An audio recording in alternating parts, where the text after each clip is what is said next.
Hello friends, hi friends.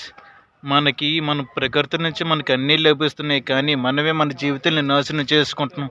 పైగా ప్రకృతి నుంచి, చెట్ల నుంచి మనం జీవించే విధంగా ఇల్లు కూడా తయారు చేయగలుగుతున్నారు. ఇది పూర్వకాలం నుంచి ఉండేదే ఆచారం. కానీ ఇప్పుడు నేను మీకు ఎందుకు చెప్తున్నానంటే, పూర్వ ఆచరణని మనం పోగొట్టేసుకుంటున్నాం. పైగా అలాంటి ఆచరణ మనం పోగొట్టుకోవడం వల్ల అనేక రోగాలు కూడా కొని తెచ్చుకుంటున్నాం. మన ఆరోగ్యాన్ని మనమే పాడు చేసుకుంటున్నాం.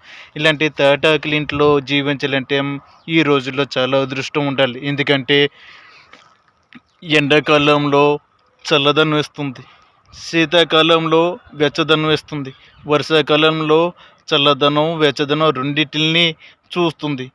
ఎంత మనకు ఆరోగ్యకరమైన గాలి కూడా ఈ తాటాకుల ఇంట్లోనే ఉంటుంది. మనం ఆరోగ్యకరంగా పీల్చుకునే గాలి ఈ తాటాకుల ఇంట్లోనే ఉంటుంది. అలాగే ఈ తాటాకుల వల్ల మనకి రోగ నిరోధక శక్తి కూడా పెరుగుతుంది. ఇలాంటివన్నీ మనం ప్రకృతి నుంచి దూరం చేసుకొని ఇల్లు పెద్ద పెద్ద డాబాల కోసం అప్పులు చేస్తున్నాం, బ్యాంకులో లోన్ పెడుతున్నాం, పైగా చెట్లు నరికేసి పెద్ద పెద్ద ఇల్లు కడుతున్నాం. ఇవన్నీ మన ప్రకృతిని మనం నాశనం చేసుకుని మన జీవితాన్ని మనమే నాశనం చేసుకుంటున్నాం. నేను చెప్తున్నాను, కానీ నేను కూడా పట్టించడం చాలా కష్టమే. కాకపోతే ఇప్పటికైనా ఇలాగే జీవించాలని నా మనసులో కోరిక.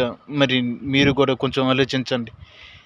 కాలం మారుతుంది, కానీ మన జీవనశైలి కూడా మారకూడదు, మన సంప్రదాయాలు మారకూడదు. అందుకని చెప్తున్నాను. నేను కూడా ఇక్కడి నుంచి ఆలోచిస్తాను, మీరు కూడా ఆలోచించండి ఒకసారి.